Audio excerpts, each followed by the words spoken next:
அனைவருக்கும் வணக்கம். இன்னைக்கு பல நடிகர்கள் பான் இண்டியா ஸ்டாராக இருக்கிறார்கள்.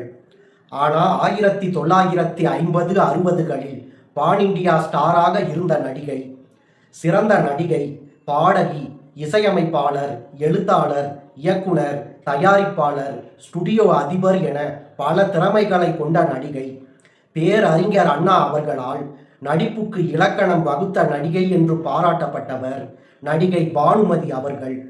நடிகை பானுமதி அவங்கள பற்றி இந்த பதிவில் பார்ப்போம். 1925ஆம் ஆண்டு செப்டம்பர் 7ஆம் தேதி ஆந்திர மாநிலத்தில் இருக்கக்கூடிய ஒங்கோலுக்கு பக்கத்தில் இருக்கக்கூடிய தொத்தாவரம்ங்கிற ஊரில் பிறந்தவங்க நடிகை பானுமதி அவர்கள். நடிகை பானுமதி அவங்களோட அப்பா பொம்மராஜு சுப்பையா நாயுடு அவர்கள். இவர் கர்நாடக சங்கீதம் பயின்றவர். இவருடைய மனைவிக்கும் இசையில் ஆர்வம் இருந்தது.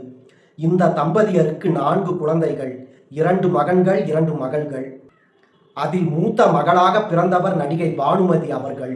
நடிகை பானுமதி அவர்கள் இயற்கையிலேயே இனிமையான குரல் வளம் உடையவராகவும் இசையில ஆர்வம் உடையவராகவும் இருந்தாங்க. சின்ன வயசுலேயே பிரமாதமாக பாடின பானுமதி அவர்களை பார்த்த பல பேர் இசை உலகத்துல இந்த பொண்ணு பெரிய இடத்தை பிடிப்பான்னு சொல்லி இருந்தாங்க.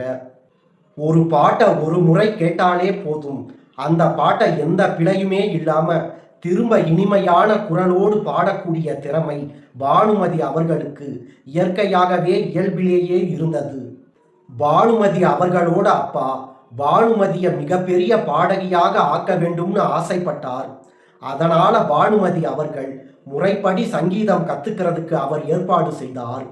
நல்ல பாடகி என்று இளம் வயதிலேயே பாராட்டப்பட்ட பானுமதி அவர்களோட வாழ்க்கையில 1939ஆம் வருஷம் ஒரு பெரிய திருப்பம் ஏற்பட்டது.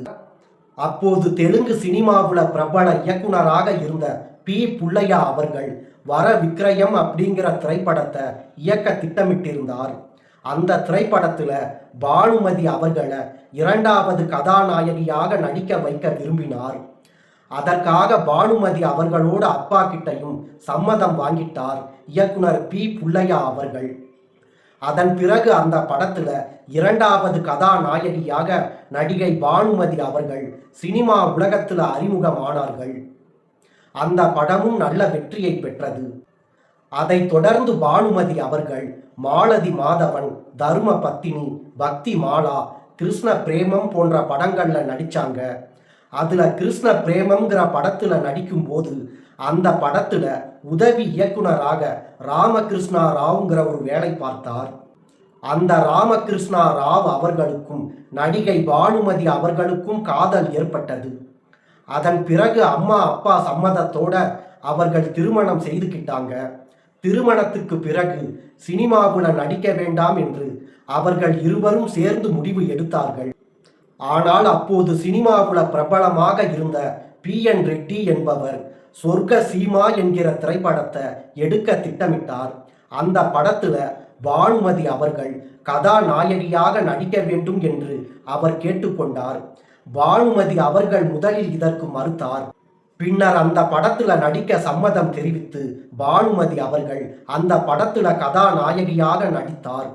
1945ஆம் ஆண்டு பானுமதி அவர்கள் முதலா கதாநாயகியா நடிச்ச சொர்க்க சீமாங்கிற திரைப்படம் வெளிவந்து மிகப்பெரிய வெற்றியை அடைஞ்சது.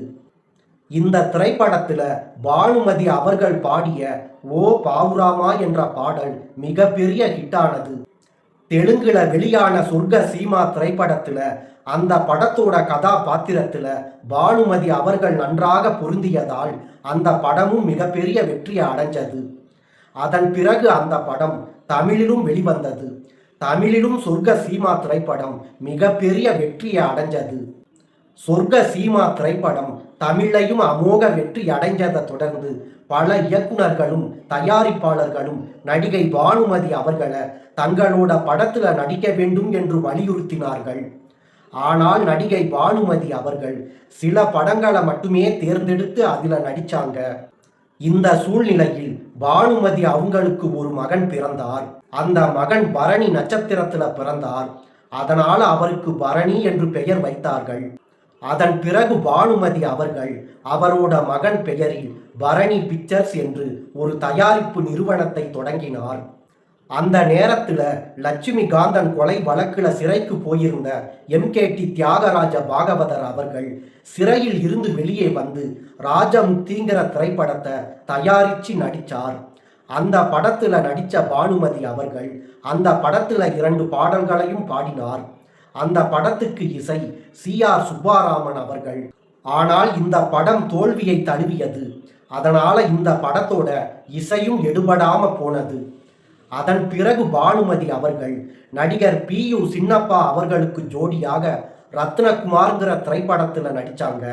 இந்த படத்துல மொத்தம் 15 பாடல்கள். இந்த படத்துக்கு G ராமநாதன், CR சுப்பாராமன் ஆகியோர் இசை அமைத்தார்கள். ஆனால் இந்த படமும் சரியாக போகவில்லை.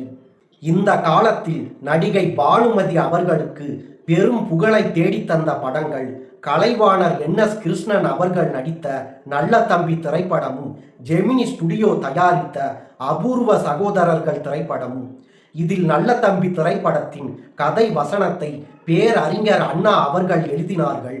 இந்த படத்தில் நடிகர் கலைவாணர் NS கிருஷ்ணன் அவர்களுடைய சீர்திருத்த காமெடிக்கு சரிசமமாக திமிர் பிடித்த பணக்காரி வேடத்தில் பிரமாதமாக நடித்திருந்தார். நல்ல தம்பி படத்துக்கு CR சுப்பாராமன் அவர்கள் இசையமைத்தார்.